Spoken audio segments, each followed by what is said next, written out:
Le Moyen-Orient s'embrase entre Israël et l'Iran. Est-ce annonciateur de la fin des temps? Cette situation de guerre mondiale, le paye-t-on? Car l'on s'est détourné du Christ. L'Église et le Vatican, les représentants du divin, sont-ils la cage aux folles? Pourquoi les prêtres sont-ils des imposteurs? Toutes les réponses à ces questions avec le journaliste Pierre Jovanovic, auteur déjà du best-seller L'humour noir et les pouvoirs surnaturels du Christ. Vous êtes sur Géopolitique Profonde, générique.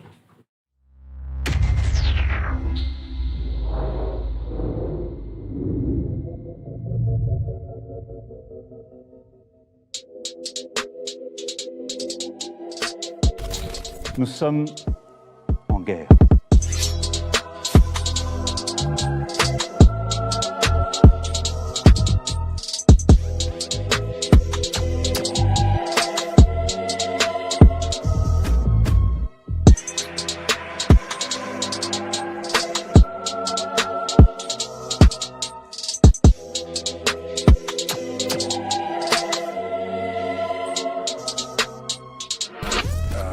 Il ne faut pas avoir peur.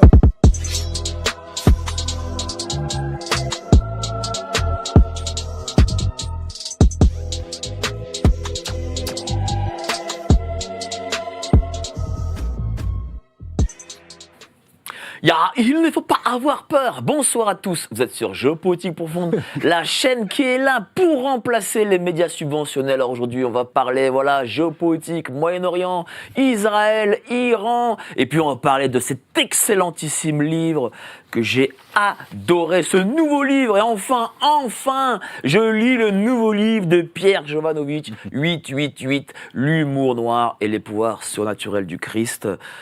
Salut mon Pierre d'abord. Merci Mike, merci à Et je vais t'avouer une chose, j'ai pas de mots, j'ai vraiment adoré c'est gentil. ce bouquin. Vraiment, j'ai appris tellement de choses.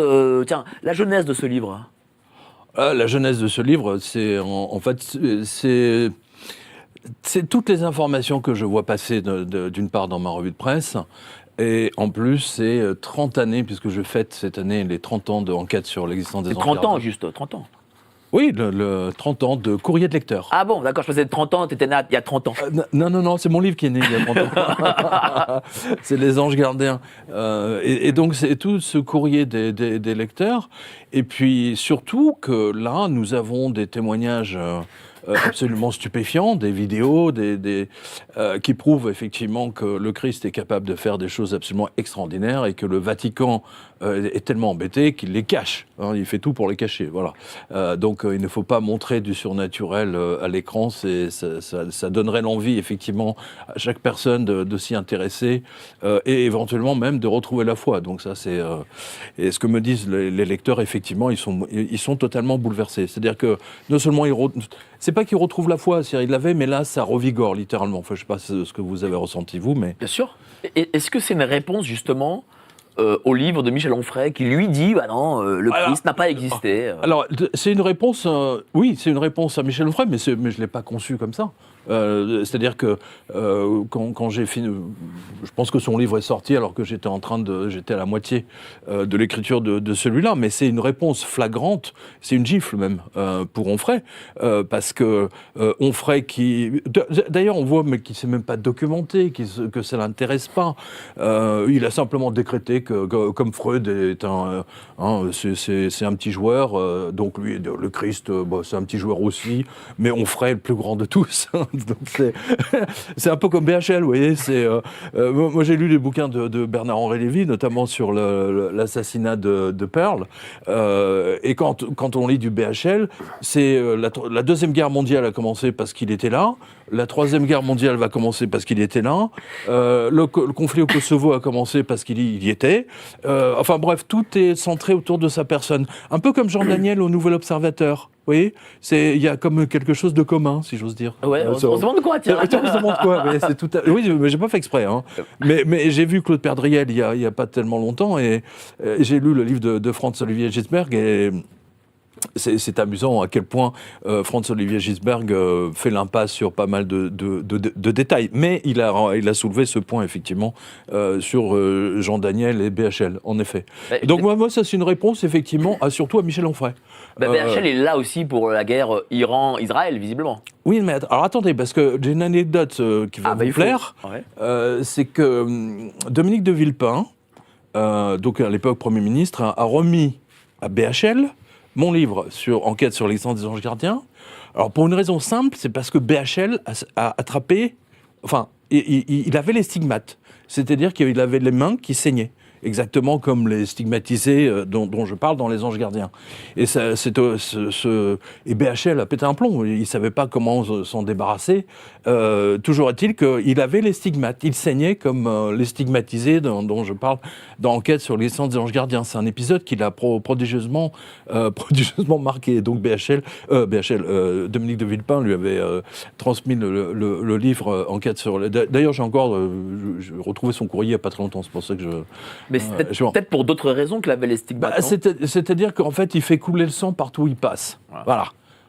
C'est là où je voulais en venir. Vous m'avez devancé, mais... Moi, et là, on le voit. Pardon. Moi, je pensais que c'était plutôt la marchandise de Gérard Fauré qui lui faisait avoir les stigmates. Oui, enfin, bon, les marchandises de Gérard Fauré.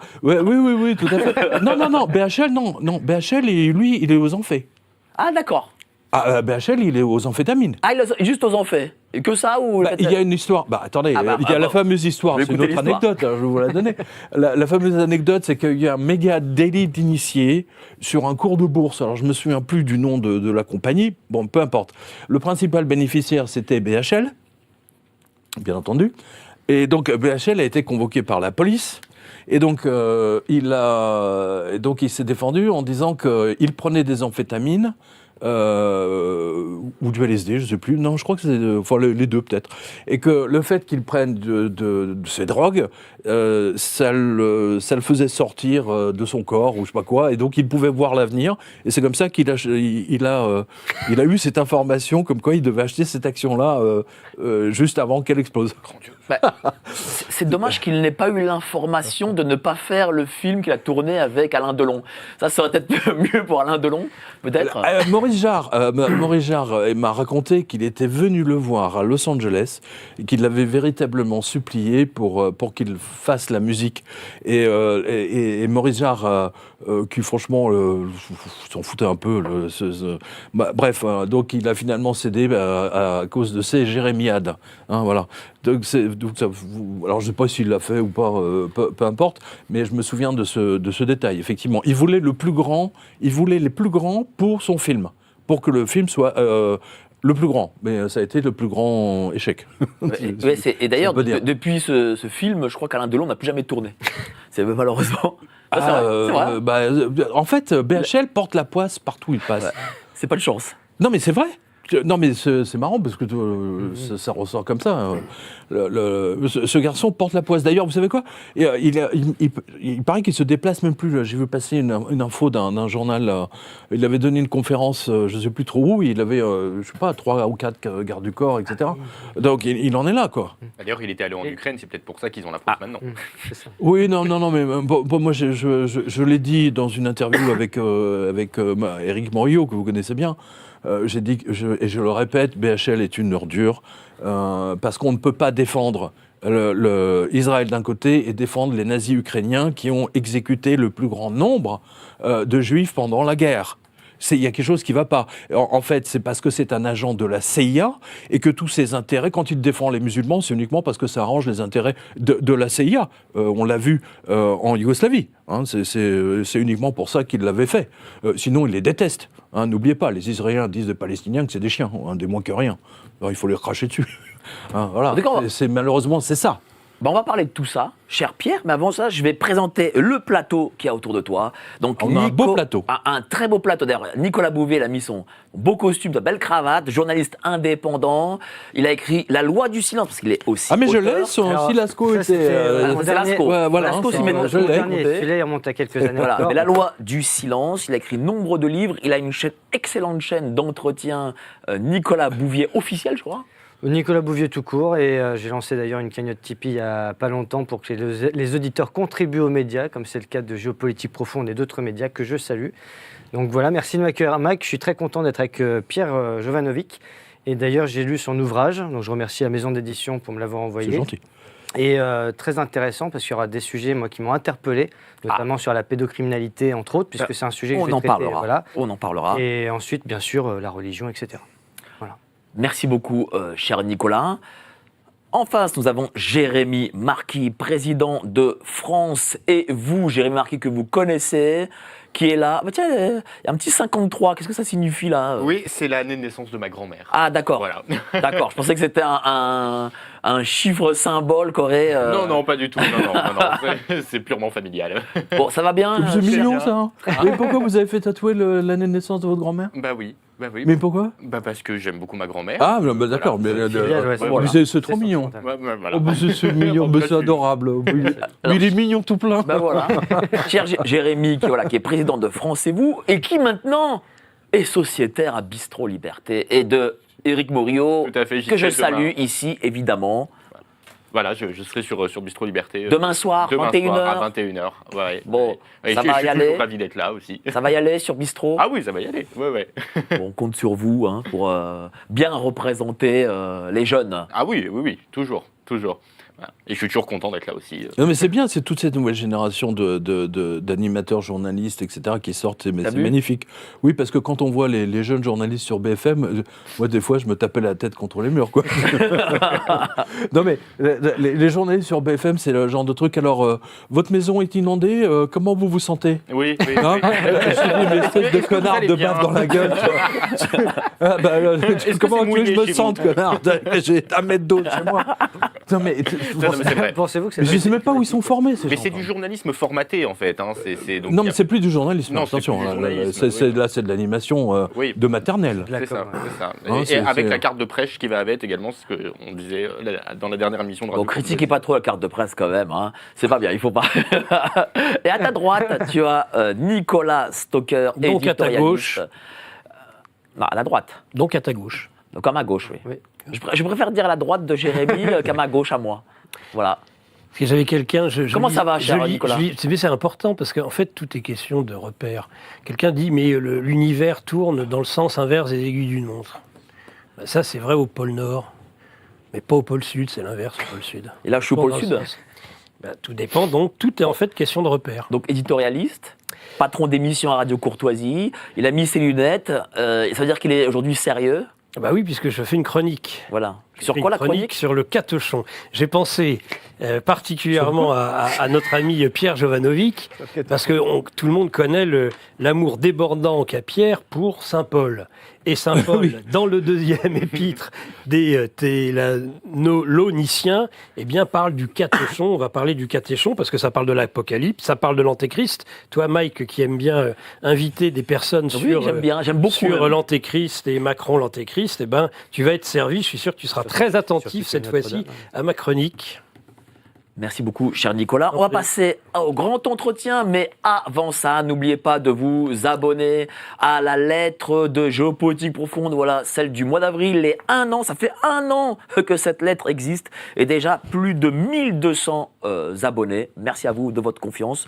Donc vous avez, on parle de géostratégie, mondialisme, Général de Lavarde, qui pour la première fois fait un article chez nous, et sûrement pas la dernière. N'hésitez pas à vous y abonner. Le lien est en description. Dis-moi, cher Pierre, en lisant le livre, et avec l'actualité qui se passe, on peut faire qu'une analogie. Hein. Ah bah là, on est en plein dans l'actualité, c'est ça qui est dingue. Oui. Est-ce que là, on est... Allez, je mets les pieds dans le plat. J'ai pas fait exprès. Je mets les pieds dans le plat. Est-ce que Iran, Israël, c'est le début de la fin des temps ? On est déjà dans la fin des temps. Enfin, je veux dire, moi je l'ai montré vraiment par hasard à nouveau avec le livre 777, donc c'est le précédent, dans lequel j'avais expliqué que si mon analyse était la bonne du livre de l'Apocalypse de Jean, Benoît XVI se fera virer du Vatican, de l'intérieur. Et c'est ce qui s'est passé 1 an et demi après la publication de mon livre. Et j'en avais parlé à la radio à l'époque, etc. Donc, effectivement, on était très troublés. Tous mes lecteurs, effectivement, l'étaient tout autant. Et on peut dire que c'est l'un des signes.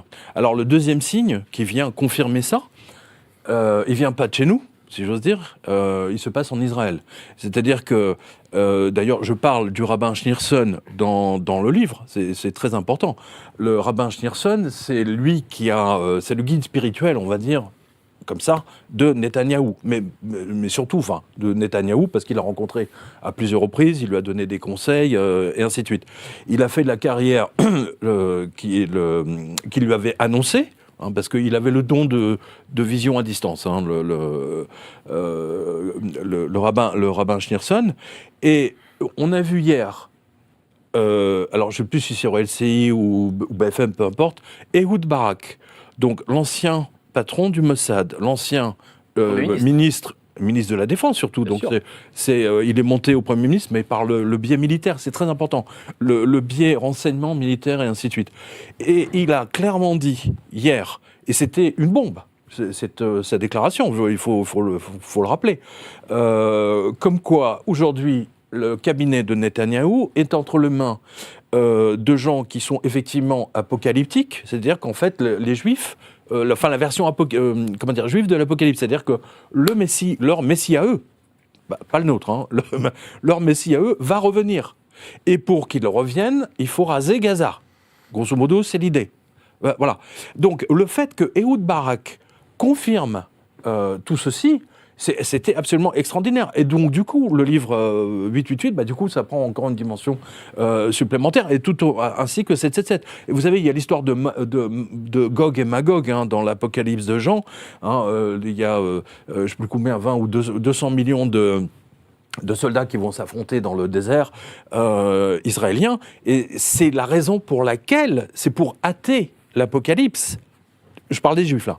C'est pour hâter l'Apocalypse qu'ils ont bombardé volontairement le consulat iranien. C'est pour ça. Là, on n'est pas en termes de géopolitique, machin. Là, on est dans le monde purement biblique. D'un côté l'Ancien Testament et de l'autre côté le Nouveau. Et en ce qui me concerne, avec le livre 777, j'ai montré effectivement que on avait le signe majeur, effectivement, qu'on est rentré.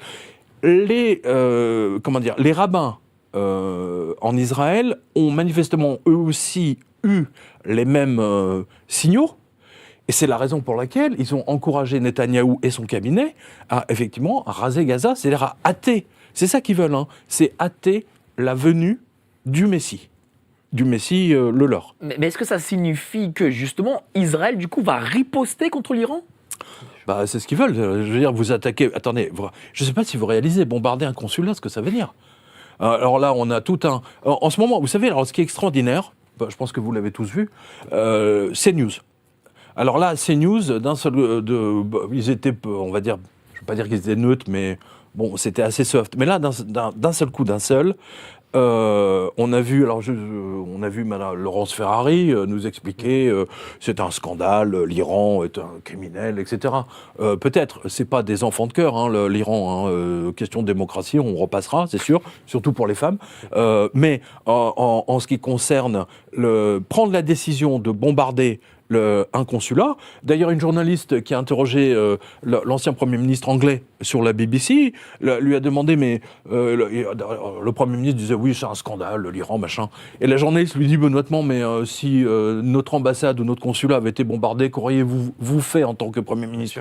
On aurait réagi de la même façon, grosso modo. Donc, vous voyez, il y a un parti pris complet de la part des médias pour Israël. Enfin, quand je dis Israël, entendons-nous bien, c'est cette clique criminelle qui s'appelle le Likoud. Je mélange pas tout ça, on qu'on soit bien d'accord. Le Likoud est devenu un parti de fous dingues, de fous furieux, qui veulent hâter effectivement l'arrivée de leur Messie, et pour ça, ils font place nette. Et c'est ce que vous observez en Palestine aujourd'hui. Donc, effectivement, aujourd'hui, si vous n'avez pas lu l'Ancien Testament, si vous n'avez pas lu le Nouveau, vous êtes un peu perdu. Et c'est le cas de tous les journalistes que vous voyez, politiques, qui vous donnent des analyses. Mais il y a cette partie-là qui manque. Bien sûr. Moi, c'est un exemple que je donne toujours. Jimmy Carter, qui était déjà dans cette obsession, il avait renommé son avion, le Air Force One, il l'avait renommé The Last Judgment, le jugement dernier. C'est dans le genre avion apocalyptique, on ne peut pas faire mieux, quoi. C'est le message est clair. Et regardez, l'ancien patron de la CIA, Pompeo, Mike Pompeo, je veux dire, mais il est complètement pro-Israël. Ils sont en train d'envoyer des milliards. Tous les mois, ils envoient des milliards à Israël. Ils vont leur filer 20 milliards et puis ensuite, ils vont filer... ils leur donnent toutes les bombes et ensuite, donc, les Israéliens rasent la Palestine et ensuite, les Américains viennent envoyer quelques rations alimentaires. Mais c'est monstrueux. Mais dis-moi, toi qui as traduit un excellent livre d'ailleurs sur les drones, il y a d'ailleurs cette attaque de drone. C'est pas moi qui l'ai traduit, mais on a publié. Oui, d'un journaliste du Jerusalem Post, Franz Mann, absolument. Remarquable livre d'ailleurs. Est-ce que justement cette attaque de drone pouvait réussir, ou est-ce que c'est un essai, une sorte de galop d'essai qu'ont fait les Iraniens? Non, c'est-à-dire que quand on est... alors, moi j'ai fait pas mal de voyages... au Moyen-Orient, il y a l'histoire de ne pas perdre la face, qui d'ailleurs devient de plus en plus forte dès qu'on va, par exemple, au Japon. Au Japon, ne pas perdre la face, c'est le b.a.-ba de la société, des relations sociales. Hein, voilà. Par exemple, un présentateur de météo japonais ne va jamais vous dire « demain, il va faire beau ». Il va dire « peut-être, éventuellement, peut-être que demain, on aurait... un peu de beau temps, mais c'est pas sûr. Voilà. C'est bien dit. Pour qu'ils ne perdent... pas mal, bien dit là en japonais. Là. Oui, voilà, mais c'est pour qu'ils ne perdent pas la face. Oui, mais c'est pour qu'ils ne perdent pas la face. Ouais. Hein, attention, d'accord. C'est très important de comprendre ça. Et donc, les Iraniens, qui sont en Asie, je crois même, en Asie mineure, mais ils ne pouvaient pas se permettre de perdre la face vis-à-vis de leur population. Donc, ils se devaient effectivement de répliquer. Alors, ils ont une réplique assez soft, mais ils ont bombardé la base aérienne dans le désert du Negev, où il y a tous les souterrains de l'armée de l'air israélienne. Ils ont été assez soft, on va dire ça comme ça. Ils ont été assez soft et les Français ont aidé les Israéliens pour abattre un certain nombre de... et ce qui est le plus important, c'est la Jordanie, je crois, qui les a aidés. Oui. Et ça, c'est vraiment surprenant, hein, parce que la moitié de la population de la Jordanie, elle est palestinienne. Hein. Mais ça te surprend aussi que les Français ont aident mais non, ça ne me surprend pas, évidemment. Attendez, je veux dire, tous les médias sont sous la main, on va dire, de Macron et à qui a été vendu BFM, à Sadé, un ami proche, même très proche de Macron et du secrétaire général. Donc voilà quoi, je le rappelle. Donc ils veulent absolument... Ils essaient de jouer sur les deux tableaux, mais c'est pas possible de jouer sur les deux tableaux. S'il y a réplique des Israéliens, qu'est-ce qui peut se passer derrière? Est-ce que... là, l'Iran, ils vont répliquer, vraiment très sérieusement.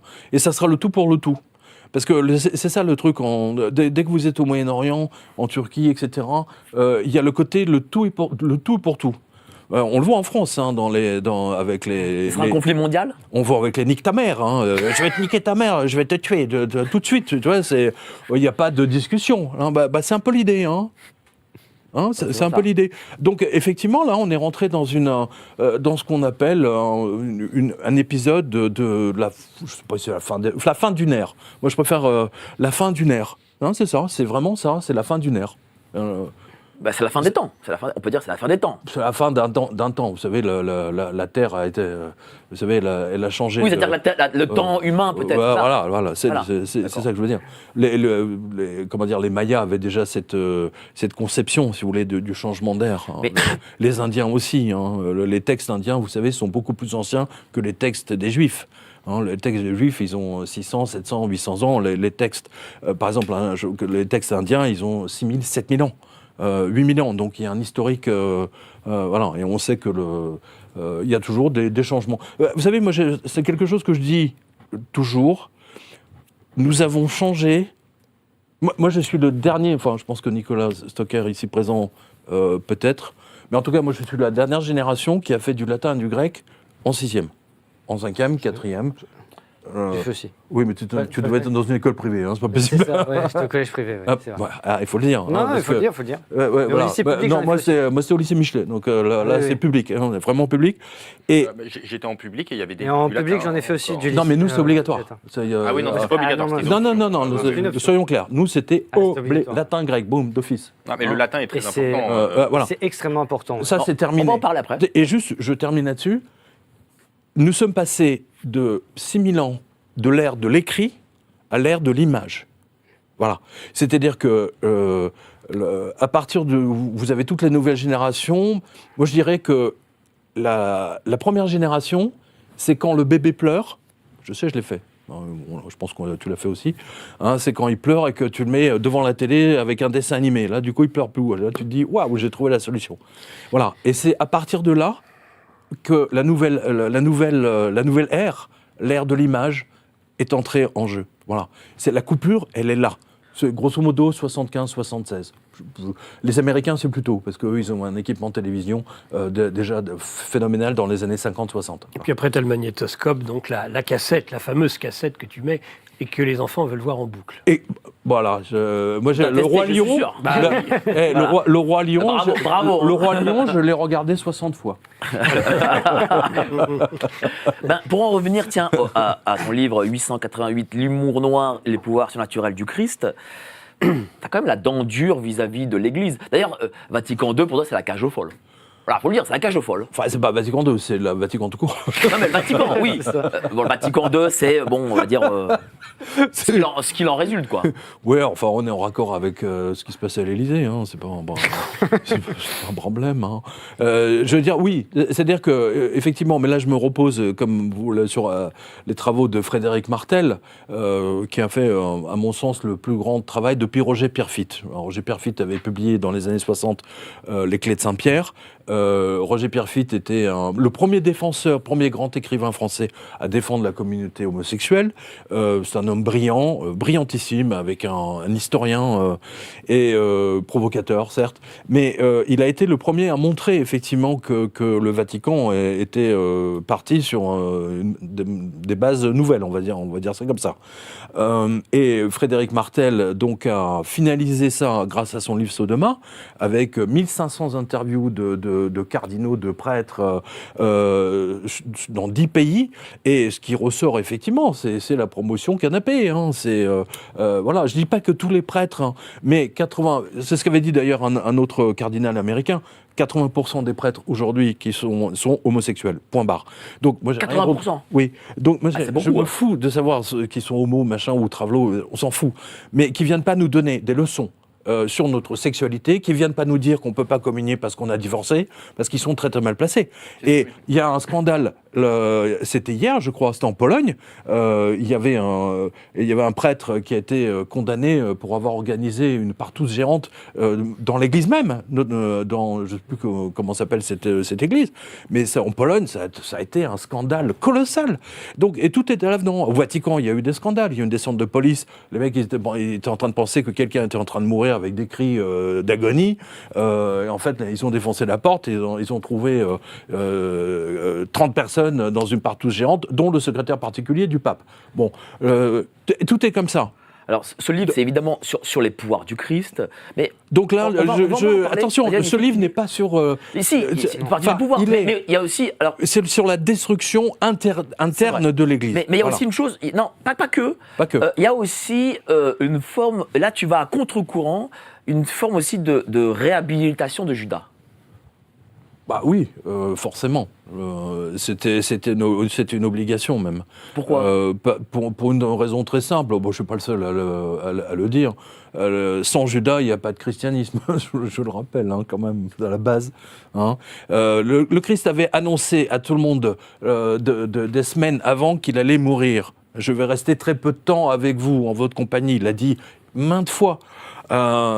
C'est sûr que tous les autres, Pierre, Jean, etc., personne ne l'aurait trahi. Il fallait que quelqu'un le fasse. Et c'est pas moi qui fais la réhabilitation. La réhabilitation s'est faite toute seule grâce au manuscrit qu'on a retrouvé, qui s'appelle l'Évangile de Judas. Oui, mais cette réhabilitation, elle est peu connue, malgré tout. Ça n'arrange pas Judas ça est n'arrange- est quand même très. mais ça n'arrange pas l'Église. C'est l'Église catholique. Dès qu'il y a des faits qui vont contre ses intérêts, on va dire, donc il masque l'information. Voilà. C'est aussi simple que ça. Le Vatican sait depuis 1913 que le texte de la Genèse, Adam et Ève et la pomme et le serpent et tout ça, en fait, c'est un texte sumérien mal traduit et c'est un texte érotique. Voilà, sumérien, qui simplement enseignait aux gens de ne pas coucher avec leurs filles. Voilà. C'est aussi simple que ça. Et à la fin, l'histoire se termine bien et la déesse, c'est une déesse, elle sauve l'humanité. Alors que dans le texte juif, l'humanité est condamnée. On est tous condamnés, vous vous rendez compte, mais c'est n'importe quoi. Mais en fait, c'est une habitude, vous savez, n'oubliez pas, Alain Minc détient, n'oubliez pas, je suis journaliste économique, Alain Minc détient le record absolu de condamnation pour plagiat. Jacques Attali en tient également une couche. Enfin bon, bref. Donc, ce que je ne suis pas du tout surpris, si vous voulez, que que les textes, certains nombre de textes bibliques aient été modifiés juste pour plaire à... je parle de l'Ancien Testament, qui étaient modifiés pour plaire aux divers rois et aux divers intérêts. Ma dernière question, et après on va passer au grand débat avec nos amis. On fête cette semaine, c'est cette semaine plutôt les 5 ans de l'incendie de Notre-Dame. Qu'est-ce que tu en penses, justement ? Ah, mais je pense que c'est... Attendez. D'ailleurs, j'en parle dans le livre, mais c'est...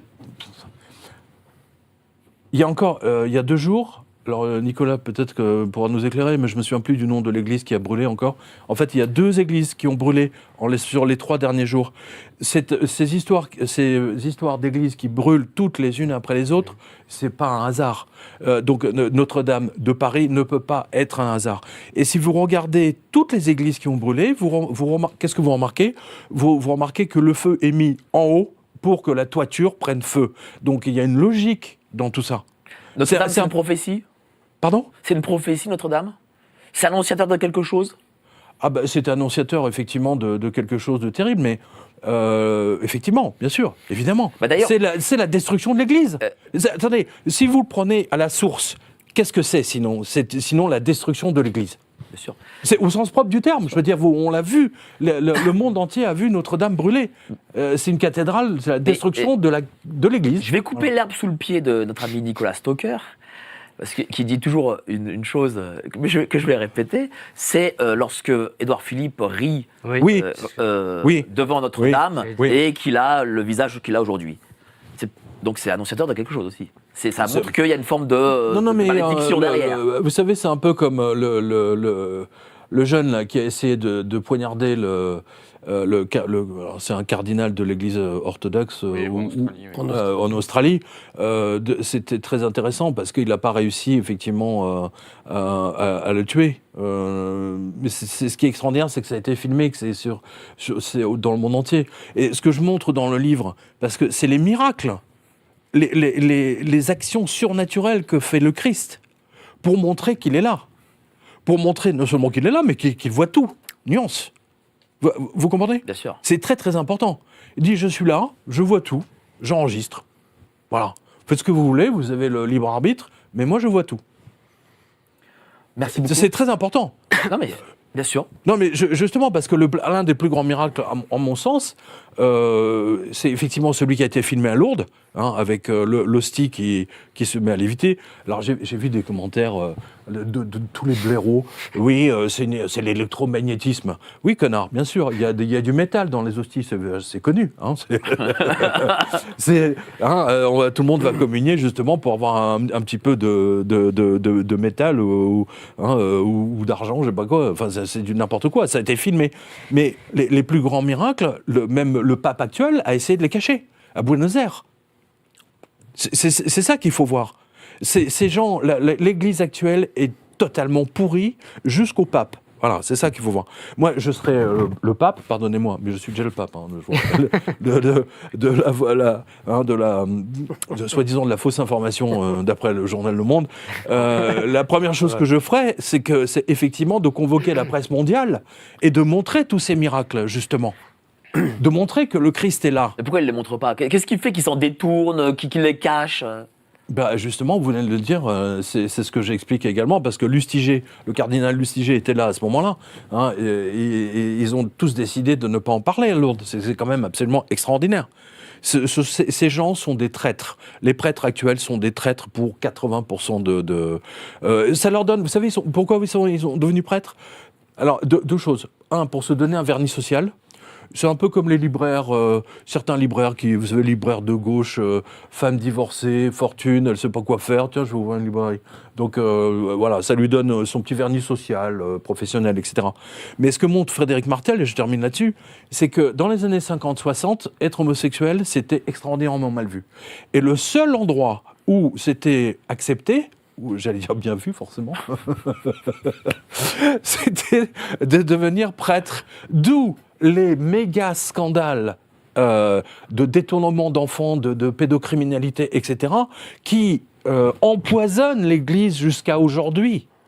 Et ça a commencé effectivement dans les années 50-60. D'ailleurs, l'histoire du père Porter est absolument éloquente, où on prend un type qui a violé 20 gamins, tiens, toi t'es en Californie, bah tiens, on va te mettre dans l'Utah. Puis dans l'Utah, il recommence, et puis on va le mettre dans l'Oregon, et puis voilà, pendant 20 ans. Le Vatican l'a déménagé, au lieu de le défroquer, littéralement, de le virer. Non, parce qu'ils sont tous... voilà, c'est ça le scandale. Mais je rappelle aux spectateurs, le livre n'est pas là-dessus, au contraire, c'est sûr. Non, c'est vraiment les miracles du Christ. Oui, mais les miracles actuels. Voilà. C'est ça que je veux dire, les miracles actuels. Et justement, je montre ce qu'il fait avec les cartels, les Mexicains et ainsi de suite. Enfin, en Colombie, c'est incroyable ce qui se passe. On va en parler tous ensemble, cher Pierre. Mais avant ça, les petites annonces. Quand j'étais petit, je lisais dans le rayon BD des grandes surfaces. J'ai pas beaucoup changé. Sauf qu'à présent, je lis la revue mensuelle de Géopolitique Profonde. Qu'y a-t-il dedans? De l'économie, de la politique, et bien sûr nos solutions financières, parce que s'appauvrir arrive très rapidement. On peut vous aider à y voir plus clair dans vos finances. Par contre, pour le reste, il va falloir grandir.